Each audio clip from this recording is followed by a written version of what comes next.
નમસ્કાર મિત્રો, હું છું આરજે આકાશ અને રિયલ એસ્ટેટના રિયલ પિક્ચરની વાતો માટે આજે આવી ગયો છું તમારી સાથે. 30 વર્ષ કરતા વધુ જેમનો અનુભવ છે એવા મિસ્ટર રાજન સાવલા આપણી ભેગા છે. એટલે રિયલ એસ્ટેટ એક એવી વસ્તુ છે ને કે બધા લોકોને આમ મનમાં કંઈક ને કંઈક સવાલ મૂંઝવતા હોય. ગાંધીનગર પોતે આખું બહુ બ્યુટીફુલ સિટી છે. આપણે દર વખતે એક્યુઆઈ અહીંયાનું ઓછો હશે એવું આપણને ખબર પડી જ જાય, કારણ કે એટલા બધા ઝાડ પાન લીલોતરી વૃક્ષ લેક બધું જ છે. એમાં આપણી જે સ્કીમ છે જે રહેવાસા સોફિટેલ સરગાસણની અંદર આવેલી છે, તો એ સરગાસણના તમને કી પોઈન્ટ શું લાગી રહ્યા છે?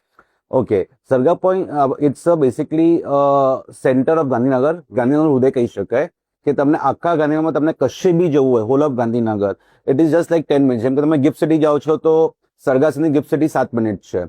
SG highway 200 metre. ઓકે, તમને ઉત્તર દક્ષિણ આખા ગુજરાતમાં તમને કશે બી જવું હોય, તમે કશે બી ટ્રાવેલિંગ એકદમ ઇઝી થઈ જાય છે. સેકન્ડ થિંગ, મહાત્મા મંદિર, જ્યાં મેક્સિમમ કોન્ફરન્સીસ થતી હોય છે, જે અહીંયાથી લાઈક જસ્ટ 7 મિનિટના ડિસ્ટન્સ પર છે સરગાસણથી. ઇન્ફોસિટી 3 મિનિટ્સ. એટલે આ તમારું મેજર હબ કહેવાય. કશે બી જવાનું, તમને અમદાવાદ જવું છે તો તમે સીધું એસજી હાઈવે લઈને તમે ડાયરેક્ટલી અમદાવાદ જઈ શકો છો. એટલે જસ્ટ આપણે કે હબ 65 જમ્પ કહી શકીએ આપણે. રાઈટ.